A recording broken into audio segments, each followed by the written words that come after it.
मैत्रेय मुनि जी से पूछते हैं विदुर जी कि प्रभु हम कुछ ऐसा कर्म करते हैं जिसके द्वारा हमें सुख की प्राप्ति हो परंतु दुख मिल जाता है, तो ऐसे में क्या है। तो मैत्रेय मुनि बड़ा सुंदर बताते हैं कि अरे प्यारे, दुखालयम अशाश्वतम, अर्थात ये पूर्ण जो संसार है ये दुख का घर है, यहाँ कोई सुखी नहीं है। अगर कोई सुखी है तो वह मेरे राम कृष्ण के दास है।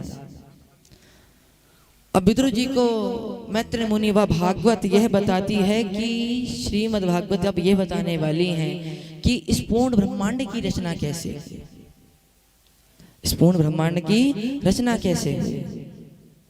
तब मैत्रेय मुनि कहते हैं कि हे विदुर जी,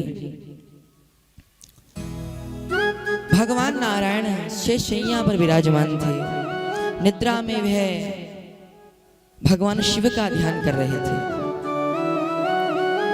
अब इसी समय भगवान नारायण ने यह सोचा कि मात्र मैं एकांत ही एक अकेला हूँ, मुझे एक से अनेक होना है। तो आज भगवान ने मन के द्वारा सृष्टि रची। किस प्रकार कि नारायण की नाभि से कमल हुआ, उस कमल के ऊपर ब्रह्मा जी महाराज प्रकट हुए। बोल विधाता ब्रह्मा की जय। ब्रह्मा जी प्रकट हुए। अब ठाकुर जी कहते हैं, नारायण भगवान ने कहा कि हे ब्रह्मा, हे विधाता ब्रह्मा, तुम मेरे पुत्र हो और तुम ही अब सृष्टि की रचना करो। अब यहाँ से सृष्टि की रचना होती है। अब ब्रह्मा जी अज्ञान की मूर्ति 5 शक्तियों को प्रकट करते हैं। अब जैसे इस अज्ञानी सृष्टि को देखा ब्रह्मा जी ने, जो ज्ञान की मूर्ति 5 वृत्तियां थी जिसमें काम क्रोध मतलब इत्यादि ये सब भरे हुए थे, तो अब ब्रह्मा जी सोचने लगे कि यह तो मेरी जो सृष्टि है ठीक नहीं है, आप पवित्र है, अज्ञानी है। तो यही ब्रह्मा जी विचार करने लगे कि मैं सृष्टि कैसे रचूं। तो सर्वप्रथम आज ब्रह्मा जी सनत कुमार आज सनातन स्वरूप 5 वर्ष के छोटे से बालक जो पूर्वजों के भी पूर्वज हैं और स्वयं भगवान के 24 अवतारों में से एक अवतार सनकादि मुनियों को आज ब्रह्मा जी प्रकट करते हैं। अब जैसे प्रकट करते हैं महाराज, तो क्या हुआ कि ब्रह्मा जी कहते हैं, हे सनत कुमारो, अब तुम विवाह करो और अब क्या करना है, तुम गृहस्थ धर्म का पालन करो और अपने ही समान एक पुत्र उत्पन्न करो जो आगे सृष्टि को रचाए। अब देखिए सनत कुमार कहते हैं, अरे ब्रह्मा जी मैंने सुना है। सनत कुमार कहते हैं कि हे विधाता ब्रह्मा, हे पिताजी, मैंने सुना है कि जो गृहस्थ धर्म का पालन करता है उसे भजन करने का टाइम समय नहीं है, और हम तो ऐसे ही प्रभु का संन्यास होकर नित्य प्राण होकर भगवान कृष्ण का नारायण का भजन करना चाहते हैं, हम विवाह नहीं करेंगे। जब सनत कुमार इस प्रकार कहते हैं तो ब्रह्मा जी रुष्ट हो गए, क्रोध में आ गए। ब्रह्मा जी ने अपने क्रोध को रोकने का बड़ा प्रयास किया, परंतु यह क्रोध प्रकृति के माध्यम से प्रकट हुआ और भगवान रुद्र रूप में प्रकट हुए। रुद्र भगवान की जय। ब्रह्मा जी का जो क्रोध है वही स्वयं रुद्र है। अब रुद्र भगवान शिव बड़े छोटे से हैं और रो रो कर कह रहे हैं कि पिताजी मेरा नाम बताएं और मेरा काम बताइए। तब भगवान विधाता ब्रह्मा कहते हैं कि तुम रो रो कर उत्पन्न हुए हो, तो इसलिए तुम्हारा नाम रुद्र होगा और ऐसे तुम्हारे अनेकों नाम होंगे और तुम्हारा नाम शिव होगा। इस प्रकार ब्रह्मा जी के द्वारा आज भगवान शिव प्रकट हुए। रुद्र भगवान की जय। भगवान रुद्र प्रकट हुए।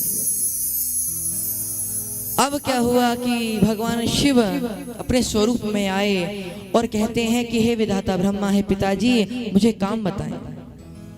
तो ब्रह्मा जी कहते हैं कि हे शिव, हे रुद्र, सुनो, अब तुम सृष्टि की रचना करो। अब भगवान शिव को जब यह आज्ञा दी ब्रह्मा जी ने कि तुम सृष्टि की रचना करो, तो अब हमारे भगवान शिव सृष्टि की रचना करने लगे। अब भगवान शिव जब अपनी सृष्टि बना रहे हैं, रचना कर रहे हैं, तो महाराज आज भगवान शंकर ने अपने ही समान उग्र भूत प्रकट कर दिए। अब जैसे ब्रह्मा जी ने देखा महाराज ये क्या है, इन्होंने तो अपने समान ही उग्र भूत प्रेत इत्यादि प्रकट कर दिए। तो ब्रह्मा जी कहते हैं अलम प्रजाभिः सृष्टाभिः, अर्थात बस करो सृष्टि को बंद करो। तो भगवान शिव कहते हैं क्या करें फिर। तो आज ब्रह्मा जी बतलाते हैं कि हे शिव, तुम सभी को सुख पहुंचाने के लिए कैलाश पर्वत पर जाओ और सभी को शांति प्रदान करने के लिए तप करो, तपस्या करो। तो आज भगवान शिव कैलाश पर्वत पर जाते हैं। तो आज भगवान शिव यहाँ से कैलाश पर्वत पर गए और जब कैलाश पर्वत पे जाते हैं तो वट वृक्ष के नीचे एक आसन लगाया और भगवान शिव समाधिस्थ हो गए और नारायण का नाम जपने लगे, नारायण का ध्यान करने लगे और यहाँ नारायण शिव का ध्यान करने लगे। इस प्रकार अब ब्रह्मा जी सोचते हैं इतने करने पर भी सृष्टि की रचना नहीं हो रही, तो मन के द्वारा आज ब्रह्मा जी ने मन के द्वारा मानसिक 10 पुत्रों को प्रकट किया, जिनमें चयमन, वशिष्ठ, विश्वामित्र आदि ऐसे ऐसे महान पुरुष हुए और स्वयं ब्रह्मपुत्र नारद भी प्रकट हुए। और आज ब्रह्मा जी की छाया से कर्दम मुनि का भी प्रादुर्भाव हुआ, वह भी प्रकट होते हैं। अब विचार करते हैं ब्रह्मा जी की मैंने मन के द्वारा 10 पुत्रों को, वशिष्ठ आदि चैवन ऋषियों को भी प्रकट किया, नारद को प्रकट किया, परंतु जब भी मेरी यह जो सृष्टि है आगे नहीं बढ़ रही, सृष्टि की रचना नहीं हो रही, प्रभु का चिंतन करने लगे विधाता ब्रह्मा। उसी समय ब्रह्मा जी के शरीर के 2 भाग हो गए। तो एक भाग स्त्री कहलाया और दूसरा भाग पुरुष हुआ। अच्छा, अब लोग कहते हैं हम बंदरों की संतान हैं। अच्छा, किसी का मुंह देखकर तो लगता नहीं कि हम बंदरों की संतान हैं। आज की जनरेशन भी भैया मानती नहीं है बात, और हम तो कहाँ से माने बंदरों की संतान। अच्छा, अगर बंदरों की संतान है तो ऐसा कोई बंदर खड़ा कर दो जो आज मनुष्य बन गया हो, सिद्ध करो पहले। भैया हम बंदरों की संतान नहीं, हम स्वयं कृष्ण की संतान, नारायण की संतान। पढ़ा तो सबने यही है। अब देखो क्या पढ़ा है कि जो पृथ्वी गोलाकार है ना महाराज, अर्थ, ये एक ब्लास्ट होने के, विस्फोट होने के कारण बन गया। अज्ञानता की कितनी बड़ी मूर्ति हैं ये लोग। अब देखो हमने तो यह सुना, ये जो एक बार नष्ट हो जाता है, विस्फोट हो जाता है, ब्लास्ट हो जाता है महाराज, वो कैसे अपने स्वरूप में वापस आएगा। और कचरे इत्यादि से कैसे बने। अब कचरे इत्यादि को जोड़ोगे तो कचरा ही मिलेगा, पेड़ पौधे कहां से बनेंगे। तो महाराज रचाने वाले तो श्री कृष्ण हैं, भगवान नारायण हैं, इनका स्वरूप बड़ा प्यारा है। तो अब जो पुरुष का नाम है वह स्वयंभू मनु हुआ और जो स्त्री थी वह शत्रुपा जी हुई, माता शत्रुपा। अब वह दोनों स्त्री पुरुष का जो जोड़ा है ब्रह्मा जी की स्तुति करने लगा। तुम्हें कहा सर्वभूतानां जन्म कृतवर्तेदः पिता अथापि नः प्रजानामते शुश्रूषा केन वा भवेत्। अर्थात स्वयं मनु और माता शत्रुपा कहती हैं कि हे विधाता ब्रह्मा सुनिए, हे विधाता आप जीव को उत्पन्न करने वाले सभी के विधाता हैं, ब्रह्मा हैं, पिता हैं। तो हे पिताजी अब यह बताइए हमारा काम क्या है, हम क्या करें, कोई आज्ञा दीजिए। तब ब्रह्मा जी कहते हैं कि हे मनु, तुम अपने ही समान एक पुत्र को उत्पन्न करो जो कि नारायण की भक्ति करने वाला हो और आगे इस पूर्ण ब्रह्मांड को रचो, गृहस्थ धर्म को तुम स्वीकार करो। तो इस समय अब क्या बोलते हैं, मनु जी कहते हैं कि हे विधाता ब्रह्मा जी, हे पिताजी, यह जो आपने आज्ञा दी है इसका मैं निश्चित पालन करूंगा, परंतु जो अभी जीवों की रहने की स्थली है पृथ्वी, वह तो जल में डूब गई है, वह तो जल में डूब गई है प्रलय के कारण। देखिए मार्कंडेय पुराण के अंदर बड़ा प्यारा बताया है, बड़ा प्यारा बताया है।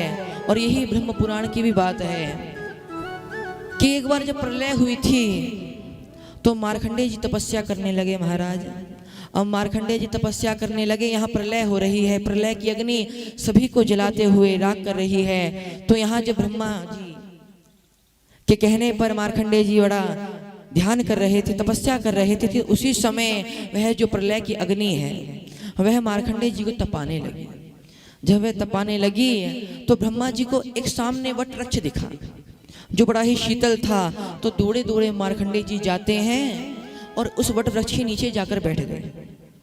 अब यहाँ पर प्रलय हुई और प्रलय के कारण जितनी भी पृथ्वी थी वह जल में डूब गई महाराज। अब जैसे ही जल में डूबी पृथ्वी तो मार्कंडेय जी सोचते हैं मैं जाऊं तो जाऊं कहां। तो वह मार्कंडेय जी भी जल में डूबने लगे, तैरने लगे। तो एक तेज हुआ, एक प्रकाश हुआ। ब्रह्म पुराण के अनुसार कथा आती है श्री कृष्ण की कि एक तेज प्रकाश हुआ उस वट वृक्ष के ऊपर। एक वट वृक्ष के ऊपर एक बड़ा सुंदर स्थान बना जिसके ऊपर बाल मुकुंद श्री कृष्ण दर्शन देते। उनका स्वरूप छोटे से बाल मुकुंद कृष्ण मार्कंडेय जी को दर्शन देते हैं। और अब जब मार्कंडेय जी उनका दर्शन करते हैं तो निमग्न हो जाते हैं। उनके 4 हाथ थे। चतुर्भुज भगवान नारायण श्री कृष्ण का था और उनका स्वरूप बाल मुकुंद था। एक सैया विराजमान थी वट वृक्ष के ऊपर जहाँ भगवान विश्राम कर रहे थे। जब ऐसी छवि को मार्कंडेय जी ने देखा तो अपने आप को संभाल ना पाए। अब मार्कंडेय जी क्या करें, वह डूबने ही वाले थे कि आवाज गई कि हे पुत्र तुम चिंता मत करो, तुम मेरे पास आओ, मैं तुम्हारे सामने ही हूँ। तो मार्कंडेय जी देखते हैं अरे कौन बोल रहा है। तब नजर गई कि जो छोटे से बाल मुकुंद थे। अब मार्कंडेय जी सोचते हैं अरे छोटे से बालक यह बट वृक्ष के ऊपर विराजमान है, कहीं ये नहीं डूब जाए। अब मार्कंडेय जी को क्या पता ये स्वयं श्री कृष्ण है, बाल मुकुंद है। तो महाराज क्या हुआ, मार्कंडेय जी सोचते हैं छोटे से बाल मुकुंद कहीं डर ना जाए। तो तैर तैर के वहां जाने लगे जहां वह बाल मुकुंद था। तो पुनः एक आवाज आई कि हे पुत्र तुम चिंता मत करो, तुम्हारी मैं रक्षा करूंगा। और तुरंत वह बाल मुकुंद वह छोटे से बालक श्री कृष्ण उस वट वृक्ष से उठ गए और आज उन्होंने अपना जो स्वरूप दिखाया। तो आज मार्कंडेय जी समझ गए कि और कोई नहीं है, स्वयं श्री कृष्ण है। ब्रह्मा जी बताते हैं ब्रह्म पुराण में कि वह श्री कृष्ण प्रलय की अग्नि में भी और प्रलय के जल में भी विराजमान होकर मार्कंडेय जी की रक्षा करने के लिए आए। सत्य बात बताऊं, यह जो श्री कृष्ण अवतार है ना, ये कोई अवतार नहीं है, ये कोई नारायण का अवतार नहीं है। ब्रह्मवैवर्त के हिसाब से अनुसार श्री कृष्ण ये पहले से ही गोलोक में विराजमान है, यही ब्रह्म स्वरूप है। बस यह मात्र एक बार ही अवतरित होते हैं, मात्र एक बार ही लीला करने के लिए आते हैं।